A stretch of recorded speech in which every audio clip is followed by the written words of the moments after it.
always do that. I always forget to take the screen down, but that is the only bad news in what is bound to be another exciting edition of Love Wrestling Reacts. Hello, friends. I am Spencer Love, as always, joined by another great individual here on the Love Wrestling Post Show. John from Wrestling Plug Inc., a gentleman who I had the pleasure of recapping a number of shows through WrestleMania week with, and now we get to sit down and recap the go-home show for Impact Rebellion. Dude, how are you doing? It's great to see you. It's nice to be able to sit down and finally, I guess, relax and do a bit of a more laid-back post-show compared to how you and I were doing them through Mania season, hey? Yeah, that was a hectic time, man. I to say the least. Coffee and Red Bull were pretty much the drink of choice for the whole 10, 11-day span that was. But we made it through, and, man, I'm happy to be here talking some Impact. It was a show. We're gonna squeeze as much positivity out of this as we can. And with Spencer Love and John from Wrestling Plug Geek together, we have 100. You know we'll have it. 5% chance of making that happen.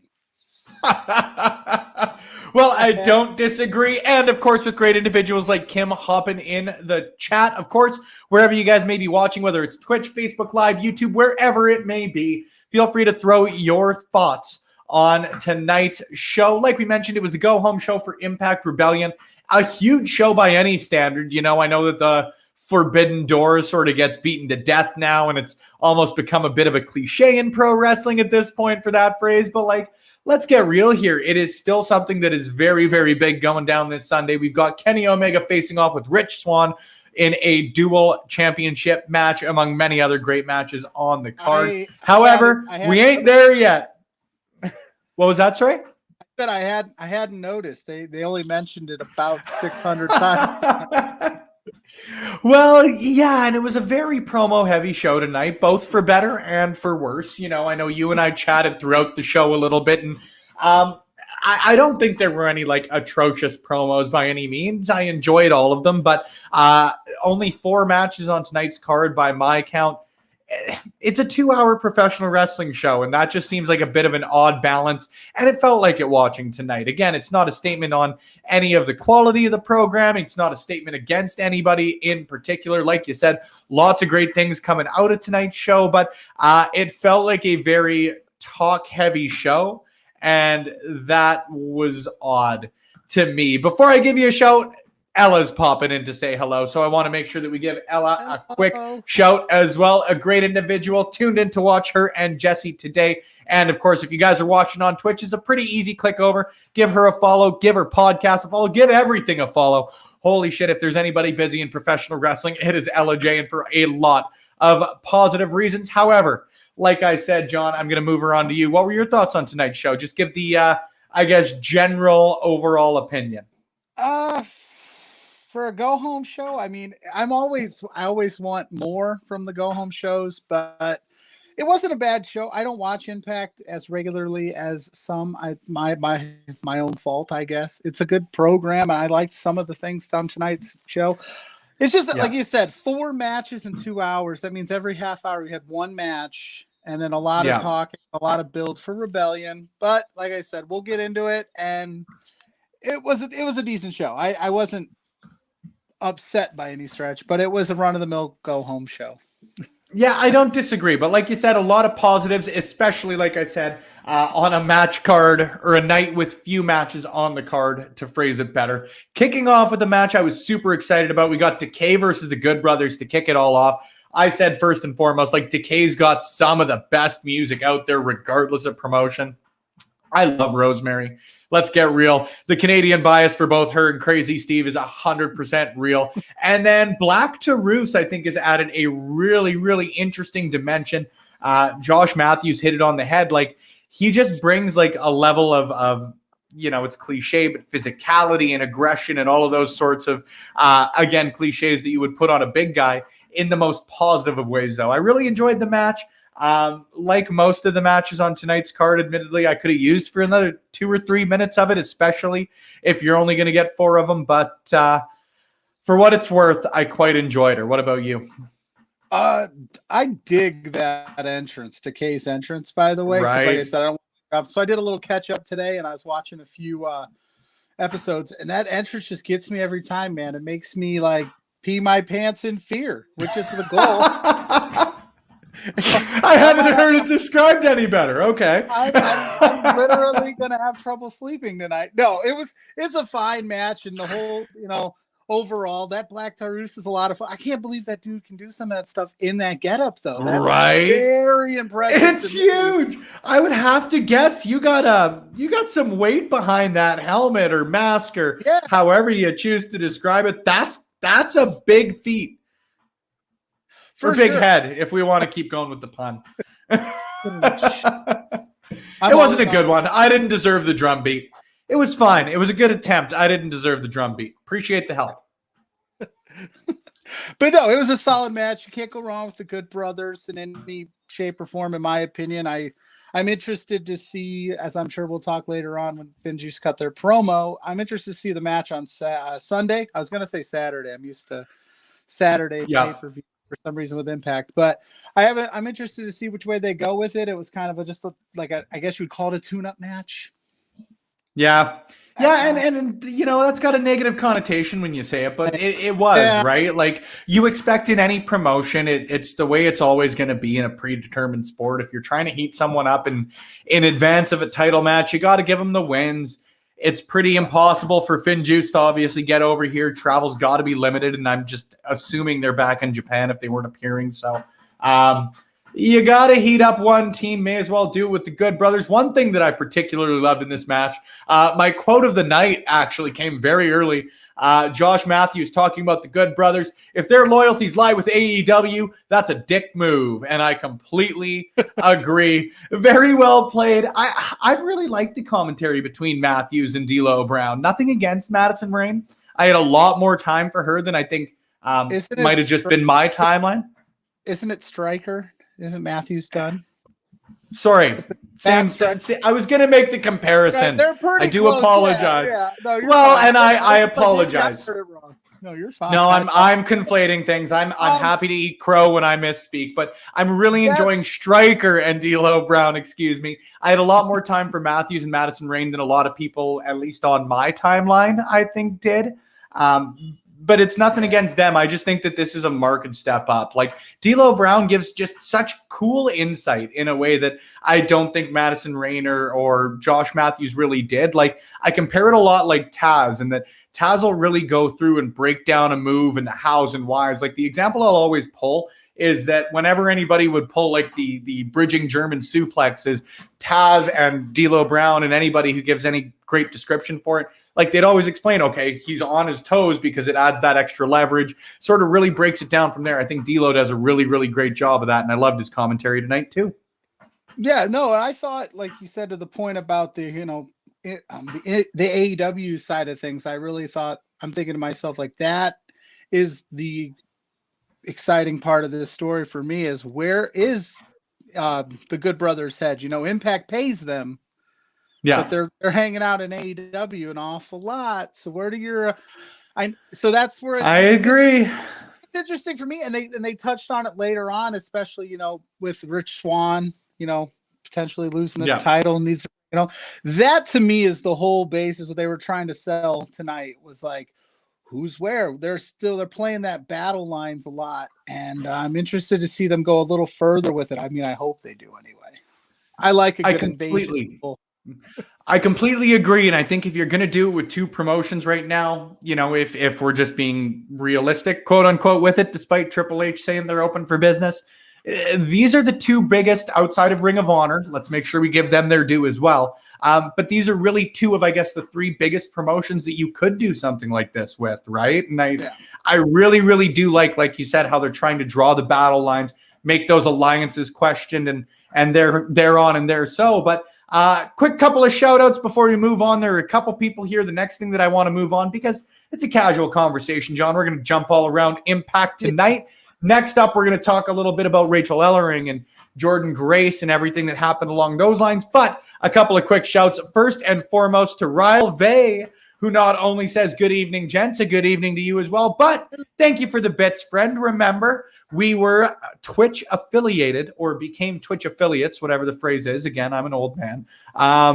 We became Twitch affiliates on WrestleMania Sunday. So if you guys want to throw some bits in the chats, a subscription, or you want to just give a follow and give some comments, have a good time, chat some Impact, however you choose to support, we appreciate it here on Love Wrestling. Let's keep going down that rabbit hole, though, of the Rachel Ellering tag team partner against Tasha Steelz and Kiara Hogan. Number one, I love Hogan and Steelz. I think they've been absolutely fantastic. When they won those tag team championships, they were 110% the right call then. They are the right call now, and they are the right call ever, to paraphrase both the WWE and George Bush. I've absolutely loved them. I really did think that it was going to be eventually Jordynne Grace and Jazz to dethrone them. Obviously, with Jazz retiring, that's not going to happen, quote unquote, unless Jazz returns in the future. But I'm real excited for Rachel Ellering. I don't know if they win it anymore, though. I was certain. I was ready to put my hard money down on Jordynne Grace winning it. They've told such a great story with her and Jazz over the last little bit that I thought that it was just the natural conclusion to it. And now that they've brought someone new in, and especially someone who, I'm a huge fan of Rachel Ellering. I loved her as Rachel Evers. I got to quite literally watch her first match with the PWA here in Edmonton, Alberta. So, the hometown bias is there. But I think that there's a great story to be told between Rachel Ellering and Jordynne Grace. I don't know who turns heel. I don't know how you get there, but I'm salivating over that. I just think that maybe for me, I'm a little less up in the air about who wins this on Sunday. Give me your thoughts on tonight, and then give me your thoughts on where you see this one going, John. Oh, yeah. No, tonight was one of my favorite matches. I love Jordynne Grace, and I love, Tasha Steelz and Kiera Hogan. Like you said, they were my pick to win it. And I don't usually get those brackets right, so I was pretty pumped about that. When I make those picks, I'm always off the ball. Anyway, no, it's a good story. I like Steelz and Hogan. I think, like you said, I have a feeling that they're going to retain. I think there's a story to be told with Ellering and Grace. But I might be wrong, because I said I don't pay attention that often. I should pay attention more. Well, and you just told everybody how wrong you were all the time. I'm sure to be wrong. I make these picks with my heart, not with my head. Well, what I was getting to, now I'm all befuddled because you just called me out. You know what? Look, I'm sorry. I thought it was witty banter. I didn't mean to ruin everything on the show. You're good. I'm just pulling my diva card out. That's fine. I'm sure I'll do it in retrospect or in the future. I don't think Jordynne Grace has held the Knockouts tag titles, obviously, because they're so new, so that she hasn't held them. So putting that accolade on her, if you're not going to have her in the world title picture, makes sense. So there's that they could go with. I feel like you still got some meat on the bone with Kiera Hogan and Tasha Steelz. So yeah, and I think they're fantastic. Jazz, and maybe they kind of tease Jazz is done, but the way they did it, it's wrestling. Is anybody ever really retired? Could you? No, you know what? I'm going to be quite honest with you. I could see it. I'll be honest with you. I never want to discredit people as ingenuous. I have no reason to doubt that Jazz is retiring for the emotional reasons, for all the reasons she gave in her promo. But dude, after Shawn Michaels came back, I don't trust retirement at all, ever, any way, shape, or form. Stone Cold came back at this point, I wouldn't be shocked anymore. That was the one that I saw as if Shawn Michaels won't come back, I've got some hope. And then he came back, and I've got no hope. Yeah, there's no cutting it any differently. Yeah, I remember that NXT promo. He was on NXT, and everybody's chanting, "One more match, one more," and he was like, "Absolutely, never gonna happen. Just let it go." And then here he is for $20 million in Saudi Arabia doing his thing. Coming out and taking Kane's mask off on the top rope. But it was kind of weird, though. Welcome back to Impact, chat. Yeah, Impact. While we talk Crown Jewel. It was kind of odd that they announced that she was the partner before Jordynne Grace announced that she was the partner. That was the only slip. I did notice that, too. Yeah, I was I like, did oh, notice that. okay. And then Jordan Grace is like, obviously she's my partner. So with no real build to it, I always err on the side of just wait for the mystery partner to show up at the pay-per-view because it leaves that door open for excitement.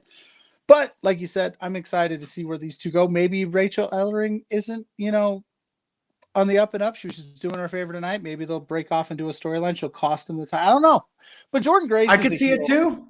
Jordan I Grace see, is and a that's heel in this Ed hopping movie. in the chat as well. First and foremost, hello, Ed. Good to see you again, friend. A Grace heel turn would be amazing. Yeah, she's someone that, for me, there aren't many professional wrestlers that are equally good on both ends.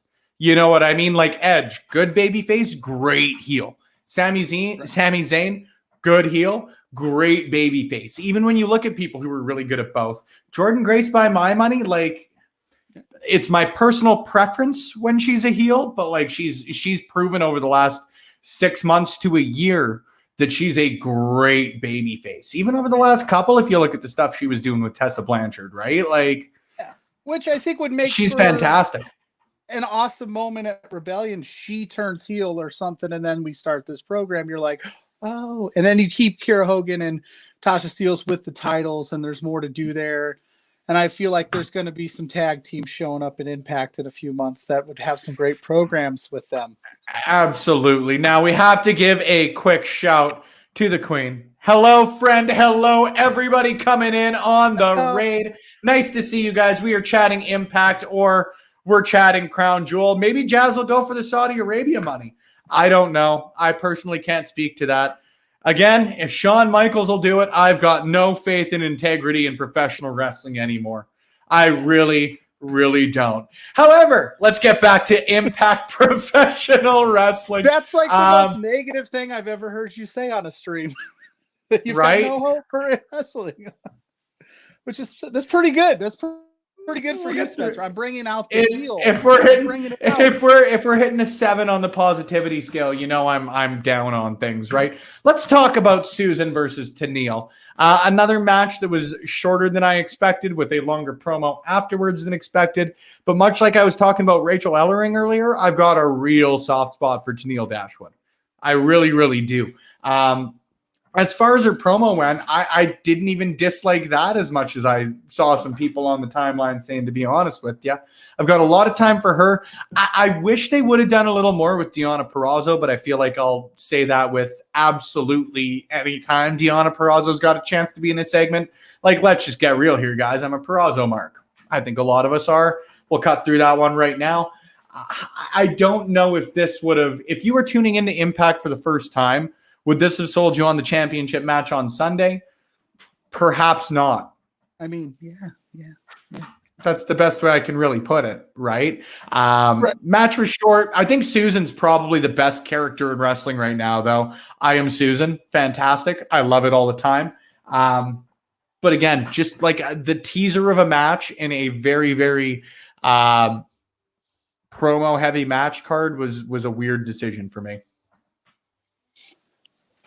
Yeah, I can't add much more to it. Like I said, like you said, if you could probably have done more with Deonna in this spot, and I don't think there'd be any complaints across the board. If you're not a Deonna fan, this is where we gush over her for the next 45 minutes, and then you can come. Oh my God! Like if quite genuinely, if you're not talking about Deonna Purrazzo in the conversation for best women's wrestler in the world, I really don't have a lot of hope for you, to be honest. There's a conversation. Like, I'm even happy to admit, okay, you bring Io Shirai into it, you bring Sasha Banks into it. Yeah, I've got all the time in the world for the conversation, but like, if you aren't at least having time for the argument of Deonna Purrazzo over the last year, like, yeah, you're just incorrect. You were wrong. You are provably incorrect.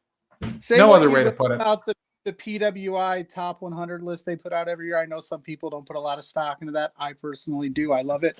I think she cracks the top 5. If she doesn't crack the top 5, then maybe I have an issue with that list, because she's doing the best work hands down of her career, and she's been probably one of the most consistent performers across men or women for the past. She's somebody I go out of my way to watch.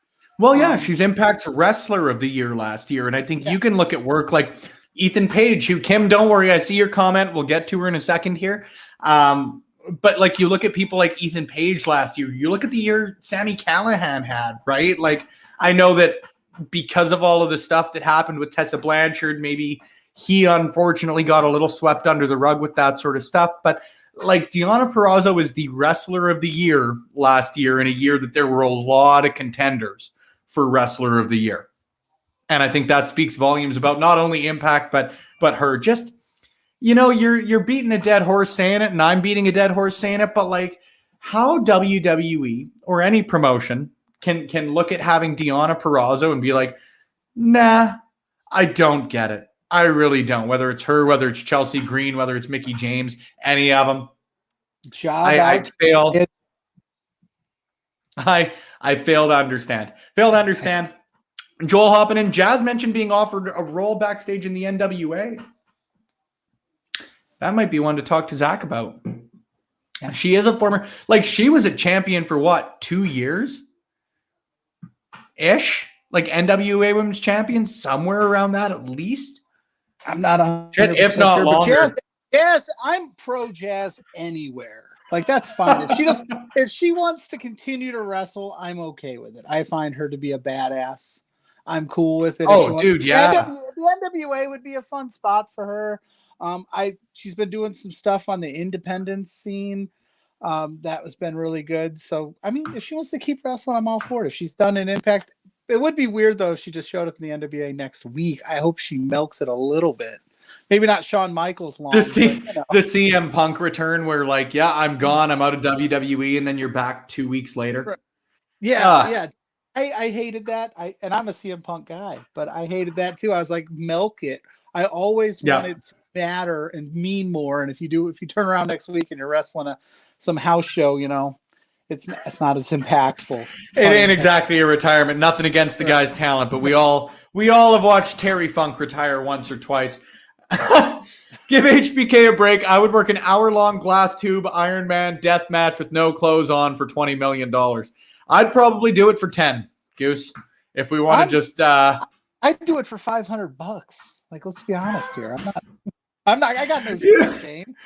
I'm drinking Kroger brand, baby. It's Kroger brand. See, I've got no pain tolerance. That's why I'd need a little bit of money there. Thank you, Ed. Jazz held it for 948 days in the NWA. So, yeah, just a shade under 3 years then, if my math's correct. I'm bad at math, so I would never trust my math on anything as far as it goes. Don't worry. Except Steiner math. I heard you cut a good Steiner math promo. I do a good Steiner math. I've been told that before. I've been told that on a stream before. And maybe if people hang out for long enough, we'll get some Steiner math out there. Next up, if we want cliffhanger. That's a cliffhanger in the business, folks. That's exactly what they call it. Moving on, let's at least make sure if we're going to advertise an Impact chat here, we at least cover off everything that happened tonight in Impact, at least by my notes. We had back-to-back with a commercial break in between a Brian Myers promo and a Sami Callihan promo. Both of them are going to fight their opponents at Rebellion. That's what I got from both of those promos. The only difference really in the messaging was that Brian Myers took his eye patch off, and Sami Callihan has not worn an eye patch in a long time. Therefore, he did not have an eye patch to take off. That was the frustrating thing for me, I think, with tonight's episode, is that by no means were any of them bad promos. They just all were very wrestling promo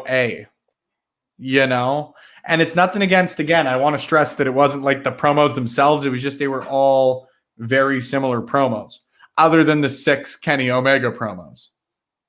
It's only 6? Only 6, and again, like to beat the dead horse with it, we got 6 Kenny Omega promos tonight, and the entire time that this Forbidden Door has been broken down, not once has Rich Swann appeared on Impact or on AEW. It's just odd to me. I don't understand how like travel or anything like that works. And I've got a lot of sympathy if things screwed up because of COVID, which a lot of things did. Don't get me wrong there, but it's very, very odd to me. And Ed even shouting out here, is it a bad sign for the Impact AEW relationship that the only talent from Impact across the line to Dynamite is the Good Brothers? What I was just going to say is that, yeah, if they're able to cross over, again, with no understanding of the travel, it seems odd to me that they wouldn't have taken that opportunity. Like, I don't want to say it's an all but foregone conclusion, but I am far more of the belief that Kenny Omega is going to win on Sunday than Rich Swann. Yeah, well, even purely on just like how things have been done like this. Sorry to cut you off. No, you're fine. You said a lot of great stuff there, but even to the point where I'm watching all these promos and it's all the Impact guys and girls going, you better bring that title back to Impact. Not one AEW person is available to say, you better beat down Impact, because in kayfabe, AEW's up here, Impact's down here, and if your world champion can't get the job done on the AEW side, wouldn't some AEW guys be like, whoa, Kenny, I thought you were the golden boy? So even in that small little, like, have some there's plenty of people on that roster that aren't doing something on a weekly basis that you could have on Impact doing some things. And the whole Rich Swann not being on AEW thing, still, I think Tony Khan talked about it. I can't remember what he said, but it is weird to not. That's Tony Khan, the best promo in wrestling to you, John. Sorry, I got a lot of time. Honestly, I loved his promos he was doing on those commercials. Yeah. I absolutely loved them. I just, again, it's odd to me, as fantastic as those promos were, that it basically just shit on Impact. Yeah. And Impact, like you said, like, fine, we're cool with it. And to me, if you're Impact, you need a little bit more pride in your brand to say, hey, we want to do this both ways. It seems like AEW is getting everything here. And like I said, it's all leaning towards the way they built this up. It's leaning towards Rich Swann losing that title. And they made it known last week that they said, somebody's going to win. We're not doing this Maz finish. So but like, I'm still, despite that, like, it is professional wrestling. Like I've said for at least the better part of a month, like I think the end of this show is going to end with either Kota Ibushi or Kazuchika Okada. And I know I butcher that pronunciation. I'm really trying, but I apologize.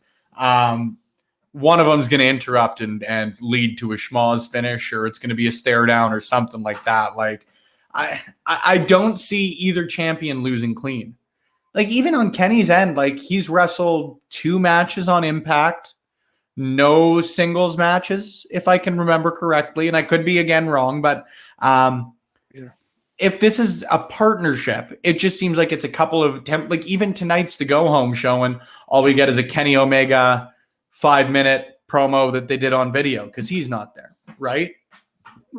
Just a bit odd. Exactly. Like, I just felt like, and I don't know where Impact is taping. Are they taping in Florida? It's not too far away. Well, right here, I think it's in Florida, because we've got Nate hopping in. Not only is the show taped, but Nashville is not far from Jacksonville. And that was in reference to more people crossing over, whether it be Rich Swann or otherwise. Here again, just to bring the conversation, rightfully so, back to Deonna Purrazzo. How many women on the AEW roster are there that she could put on a kick-ass match with? Spoiler, it's all of them. There we are. And none of them have happened?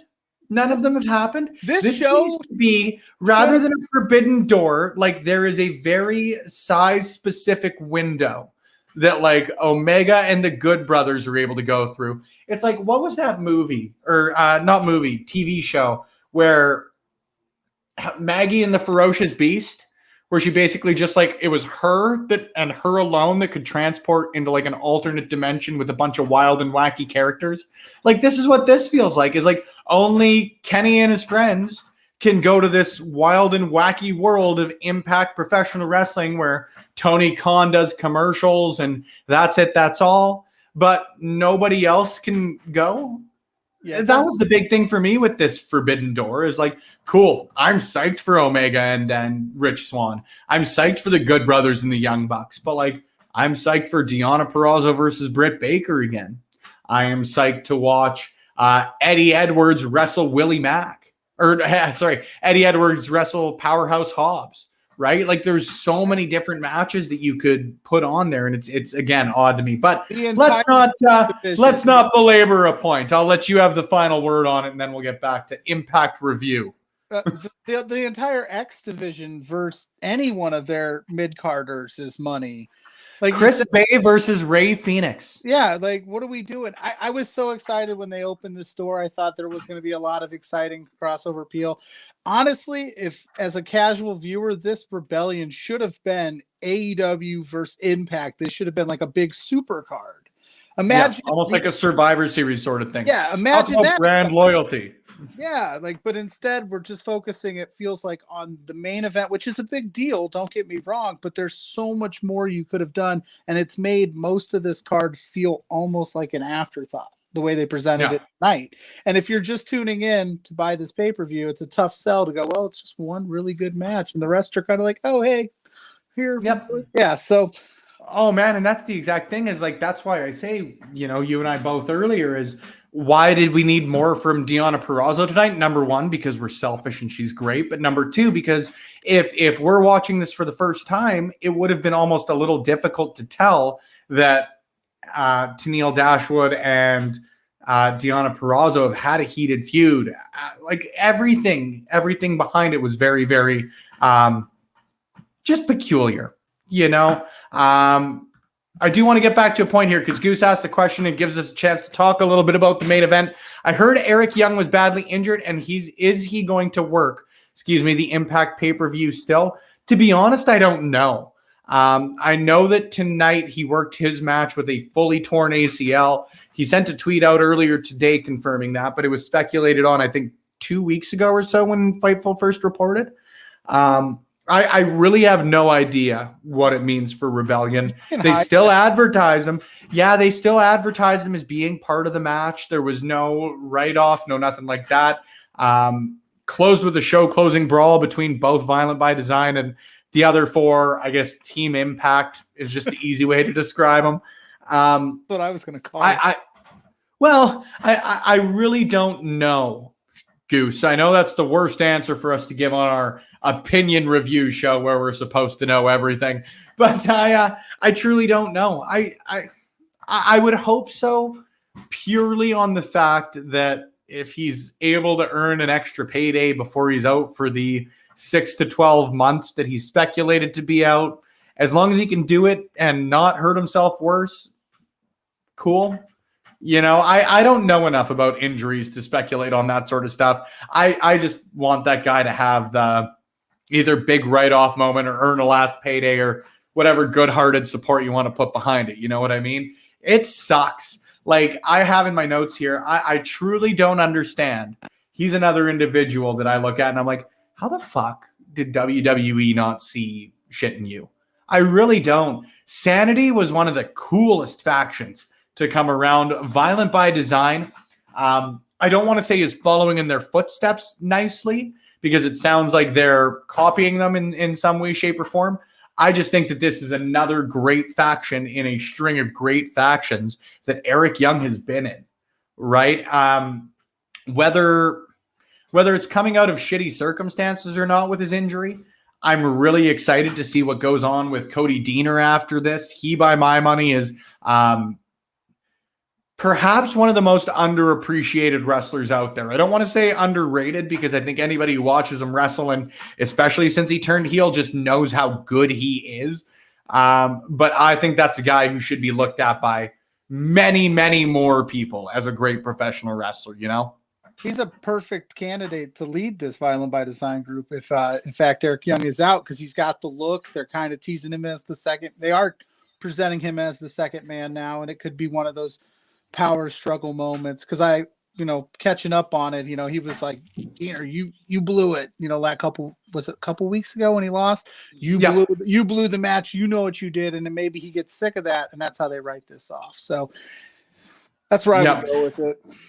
Completely agree. We got a couple good shouts in here as well. Callahan versus Mox would be dope. Yeah, it would be. Speaking of Mox, just to sidetrack for a sec, did you see the clip going around on social media from the Nick Gage Dark Side of the Ring coming out in a couple of days?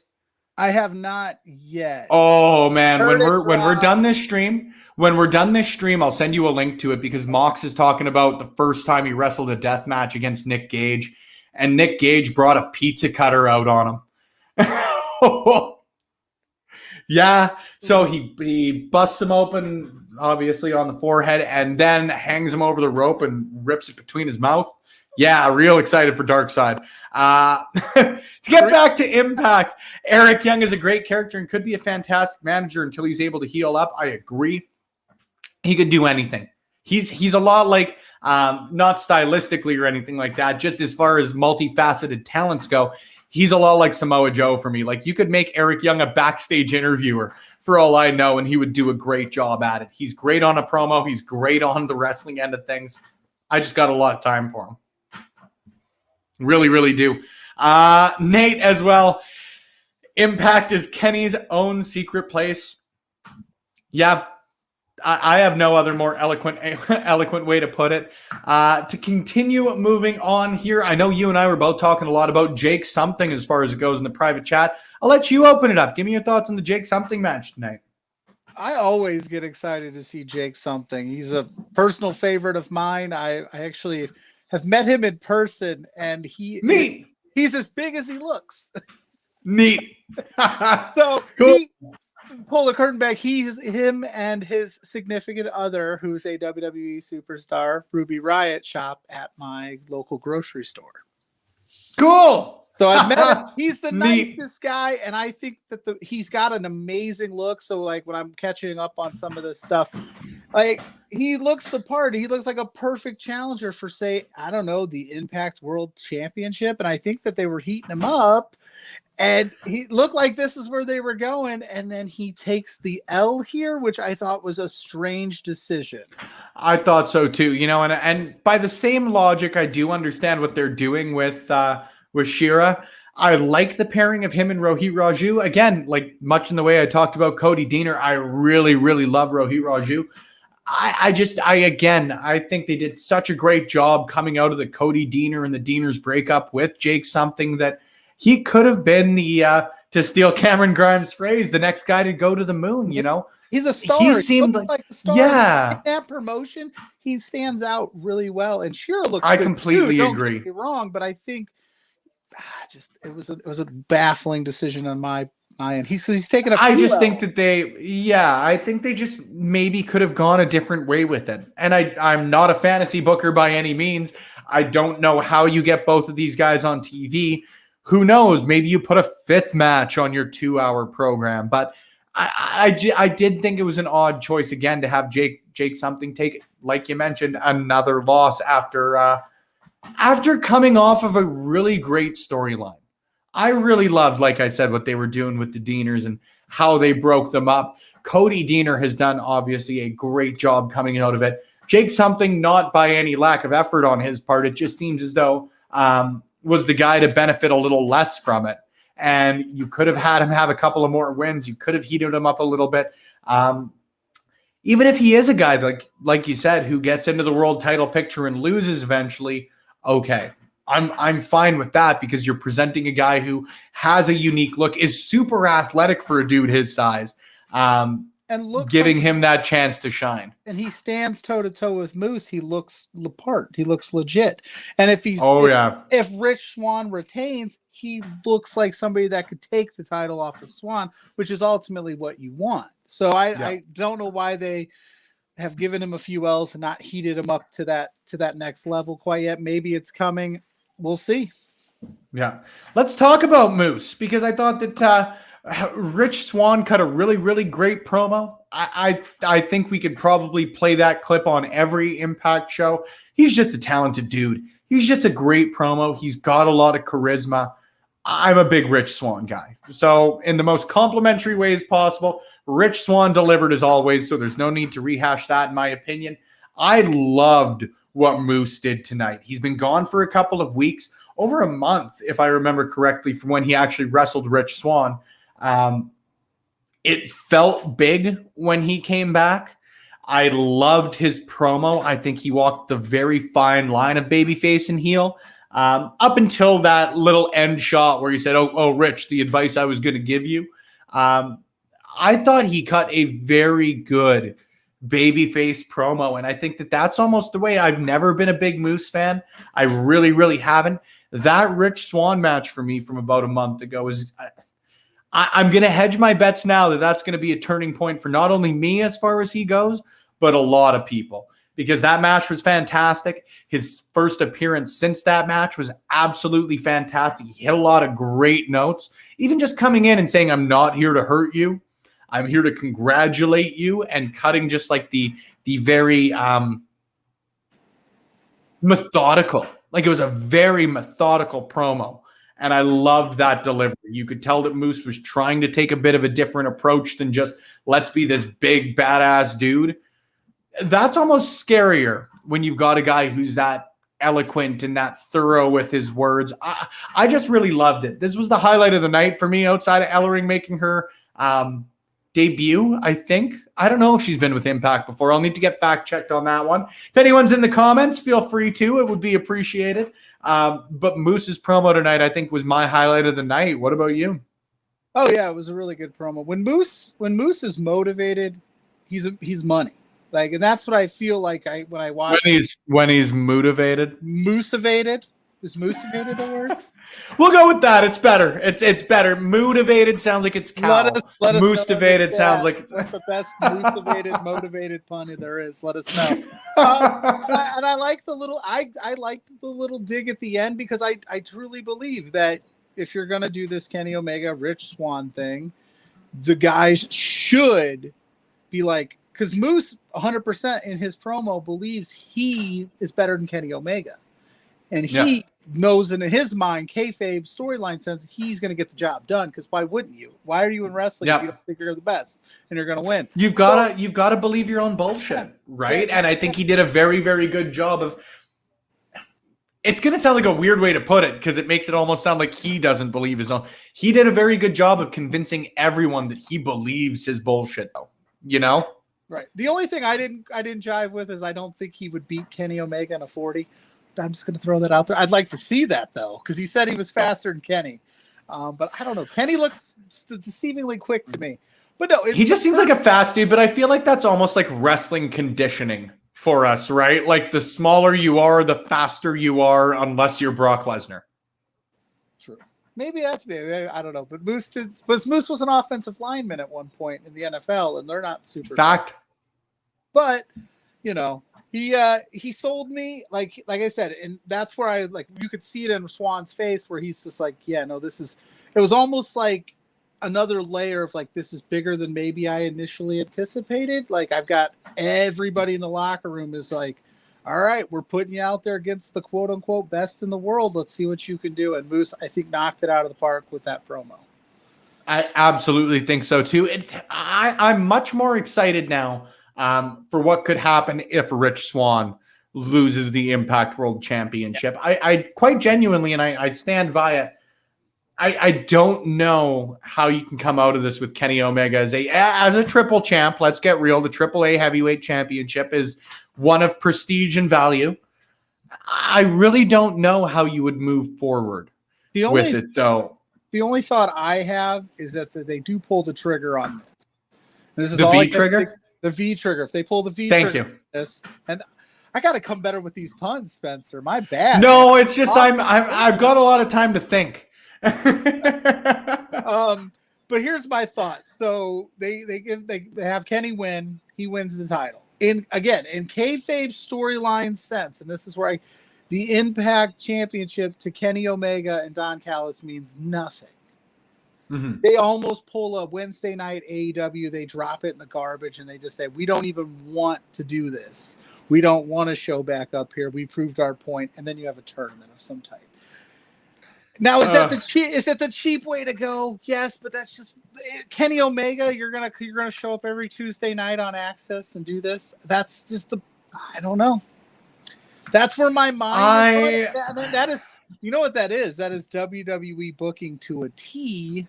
Yeah, I was just gonna say, if I get to talk about like us being conditioned as wrestling fans, then you know what's sauce for the goose is sauce for the gander, right? Yeah. I'd hate it, but I don't see how he can possibly work that schedule from a, I guess, non-kayfabe sense and storyline sense. He's Kenny Omega. He can do it all. A fun Albertan wrestling fact for you guys here. The Canadian Goose, honk, honk, honk. Squig brought Moose into RCW once and convinced me that Moose was super hot at me for stealing his crowd chants. so I changed it from Goose to Honk. Ladies and gentlemen, you're getting exclusives on the Impact post show. There is a fun fact, a hashtag FF from the Canadian Goose. CW show down here in South Bend once too. He's a big old stud. And a Canadian Goose. He's the Johnny Cash of professional wrestling. That's all I had for notes, though. Overall, for me, definitely not an unenjoyable show. I sat and I was entertained for the 2 hours I was watching. A promo-heavy show, understandable when you're heading into a major pay-per-view. But for me, definitely not my preference. You know, I would have liked another match on there. Again, we talked about the example earlier with maybe you split Shira and Jake something so that they both can pick up a win heading into a pay-per-view or, you know, I don't know. That's just the one bugaboo I've got is that I could have used one more. I could have used one less promo potentially, but that is by no means an indictment on the quality of any of it. Nate hopping in as well. That's what I've wondered from the beginning. What will Impact do after putting their belt on Kenny Omega? I truly don't know. I may dislike John's idea purely on the speculation standpoint, but I don't disagree that it's a realistic one. I just really would dislike as with any world championship, I just don't like them being, you know, sort of Medusa, for lack of a better way to put it. You know, that's just the best comparison I can make for it. And I don't want to by any means give any ill will on her end either. It's just, it's not for me. So if the best way to do it. If Kenny wins on Sunday, who in Impact takes the belt off of him? Well, Ed actually is hopping in here. He says Moose is likely the guy to take the belt from Kenny, right? I don't disagree. I've got a lot of time for the Moose argument. You know, maybe it's just I'm really hot on the guy lately, but Trey Miguel, that's where I'm going to go just to give a different opinion. No, you know, because that was another one that I had in sort of the promo list. I thought the promo was fantastic. I think that Trey Miguel, since he came back to Impact a couple of months ago, has just really been he's been firing on all cylinders. The gym montage was perhaps not to my taste. That for me was the part that I was going to leave alone. Great promo. Did not like the second portion of it. Yeah. But as far as it goes, I think like Trey Miguel in the last little bit has he's been the best in-ring performer in Impact, I think, since coming back. What a huge get for Impact for him to stay. I have to imagine. Right. Had offer I was shocked. Anybody that he. That's why it's nothing against Impact. He's just again the sort of guy that I would have imagined, like you said, John, would be the sort of guy who would be getting the offers. Like you'd have those proverbial 5 contracts in front of you. Yeah, and you could just you just would, right? Do I want to go to MLW, AEW, WWE, ROH, stay with Impact, go to Japan exclusively, shit. Go to the UK because I feel like he could do what he wanted, basically. Great shout, Nate. That's a really, really great one. I would love for it to be Chris Bay. I would too. I really would too. Josh Alexander, I think, is another guy who really could go into that. That's almost the reason I hope he doesn't win the X Division Championship on Sunday, is just that I think he is a heavyweight title contender. I like it. Canadian Goose, yes, Storm is still with Impact. He will be wrestling on Sunday night as part of the Violent by Design versus Team Impact match, as John and I were the first ever people to ever coin on a post show ever. I don't know why they didn't just call him Team Impact on TV. I bet you we get it on Sunday. I bet you we get it on Sunday. It was like 3 of the biggest faces in Impact history, and then Willie Mack, who is, you know, one of the most up and coming guys in Impact. So just call him Team Impact. Imagine Team Impact versus Team AEW in that spot. They probably will. They probably will. You'd love Chris Bay too, says Ed, but there is something with Moose that has become a star in the last 6 to 9. And then he corrects and says months later, but I just wanted to give the nice to 6 to 9. Nice. John, unless I have missed something, which I have done before, is there anything else you want to talk about from tonight's Impact? You want to just give us your overall thoughts following our discussion here on Love Wrestling? Oh, I mean, we pretty much covered what we could. I'll say shout out to Sam Beal. Anytime I could see Sam Beal on Impact TV, that kid is amazing and does a lot of great things. So he's Great call. he's got a bright future. I'm sure everybody that watches Impact knows that. No, I mean, this show was a go home show. We had a brawl at the end, which is classic go home show fodder. And with the news that the Canadian Goose just dropped, I'm interested to see how involved Eric Young is on Sunday. Because, you can mask that with a 4-on-4. So maybe there's a way to do it. Maybe they just take him out pretty early, still give him that payday, like you said. Almost like the backstage beatdown, perhaps. Yeah, type deal. Maybe somebody else shows up. Maybe there's a return. I don't know. I'm interested in the Brian Myers, Zack Ryder thing. That's one where last week they should have done a pick your poison, one of them tonight, and kind of filled it out. Because I think that's another thing. How does the WWE not have that happen? This is an interesting storyline that they've been telling, and I think it's going to be a nice payoff on Sunday. I'm pretty excited for this one. Yeah, I completely agree with you, and you make an astute point, my friend. There were a lot of balls dropped on WWE's end, as far as at least the individuals we talked about tonight, whether it be Deonna, whether it be Matt Cardona, whether it be any of the other individuals we have mentioned tonight. But c'est la vie, they being on Impact Professional Wrestling is a huge benefit for you, I, and everyone in the comments section who took the time to tune into tonight's post show. Now, if you guys are watching on Twitch, the only individuals that I follow that are live right now are Impact Professional Wrestling. So if you've got any suggestions on some great people to raid, please feel free to throw them out there. And as you do so, John, please plug where people can find you, because whether it's with Love Wrestling or whether it is otherwise, please support the individual sitting on my right here. He is a good human being, even when he takes shots during the Impact post show. So give him some support, and John, tell them where they can.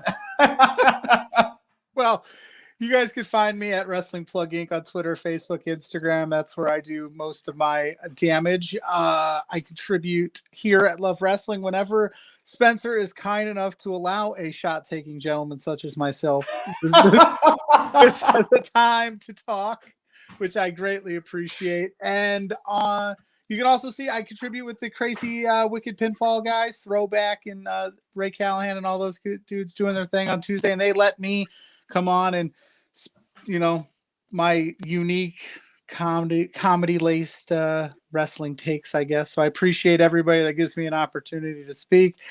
And you know what? I'm taking the shots because you made Warren forget about me the other night. Okay, wait till Thursday. This is me shooting. And you did. That's almost the worst part of it, is like you actually told me you were going to shoot that shot. It was a called shot, and that makes it. So if that makes it all the better, but it makes it worse. If this is my last appearance on Love Wrestling, we had a great run, and I appreciate it. I hope it's not. I got some stuff in the works. We've been talking the last week, so it's okay. We can cut out that me calling you a great guy part in post production of this. Love Wrestling Reacts, but don't worry, we'll excellent. I can't be mad at a guy with an old school popcorn bucket. Thank you, friends. Ed, I see your recommendation in there, so I will give my shouts real quick, and then we will go and raid, D Townsend 23. That will be the individual. I'll pull that up in a second here. I do want to give a quick shout out to the Real Canadian Goose, Hong Kong, because, again, another great individual, another contributor over here on Love Wrestling. But first and foremost, a professional wrestler that I know you guys would love to watch and love to support. So if you head to Pro Wrestling Tees today, use code EarthDay21 at checkout to get a discount. 10% goes to the World Wildlife Federation, and of course, the professional wrestlers who you choose to support still earn their bucks. So give some support not only to the Canadian Goose, but any professional wrestlers that you would like to support. I'm glad I got through that sentence before I had to stifle that one.